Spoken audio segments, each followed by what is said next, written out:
আজকে যে আমরা প্রবলেমটি নিয়ে আলোচনা করব এটি ইংলিশ গ্রামারে এমন একটি প্রবলেম যার অ্যান্সার সকলেই পারে, কিন্তু এই অ্যান্সারটা তবুও ভুল করে।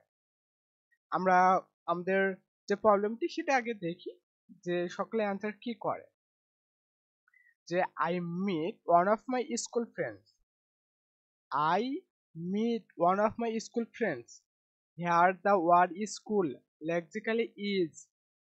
যে স্কুল এটা লেক্সিক্যালি কোন parts of speech, noun, adjective, adverb নাকি প্রোনাউন? এটি সকলেই আশা করি যে অ্যান্সার যদি তোমরা করো কমেন্ট বক্সে ইনশাআল্লাহ আমি দেখতে পারবো সেটা হচ্ছে অ্যাডজেক্টিভ, তোমরা অ্যান্সার করেছো।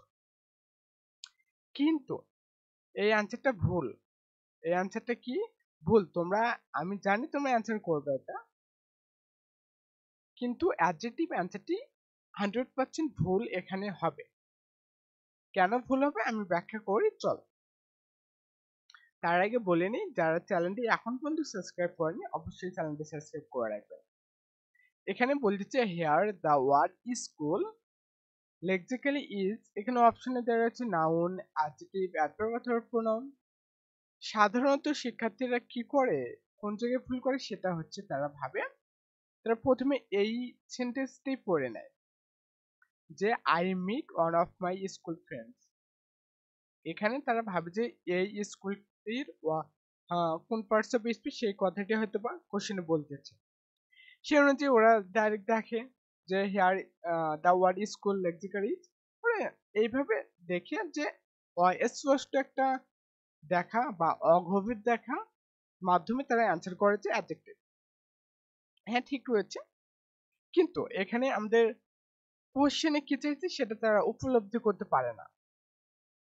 কারণটা কি দেখো, এটার মেন কারণটা হচ্ছে এখানে কোশ্চেনে যেটা চাইছে সেটা হচ্ছে স্কুল।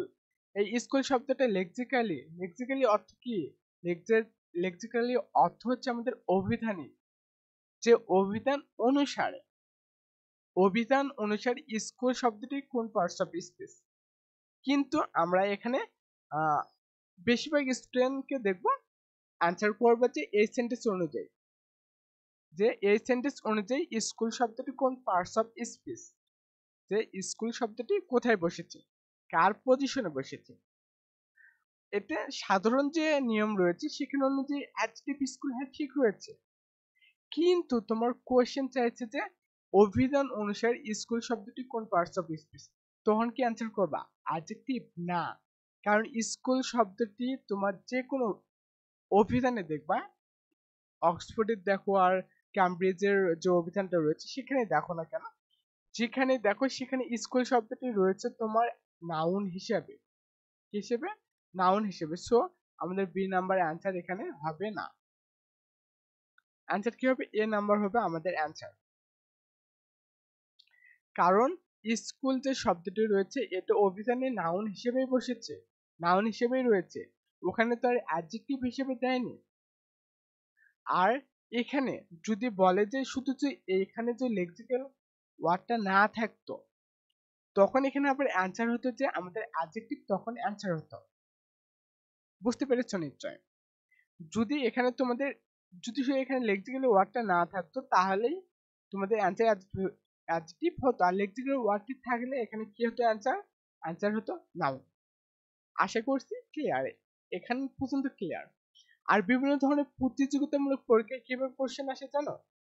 স্টুডেন্ট যারা কোশ্চেন করে তারা জানে স্টুডেন্ট কোথায় ভুল করতে পারে, সে জায়গায় তারা এখানে ছোট্ট একটি যে লেক্সিক্যাল ওয়ার্ডটা বসে দিবে, তারপরে বলবে এটা কোন পার্টস অফ স্পিচ।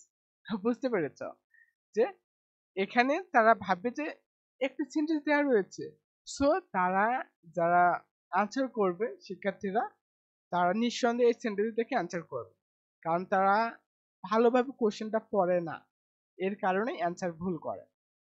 আশা করছি তোমরা এখন ক্লিয়ার হয়ে যাবে, কোথাও যে লেক্সিক্যালি ওয়ার্ড পাও সেখানে তুমি অভিধান অনুসারে ওই ওয়ার্ডটি কোন পার্টস অফ স্পিচ সেটা তুমি অ্যান্সার করবে। ভালো থেকো, যে ভালো শেষ নেই, সুখে থাকো যে সুখের সীমা নেই। আসসালামু আলাইকুম আ রহমতুল্লাহ।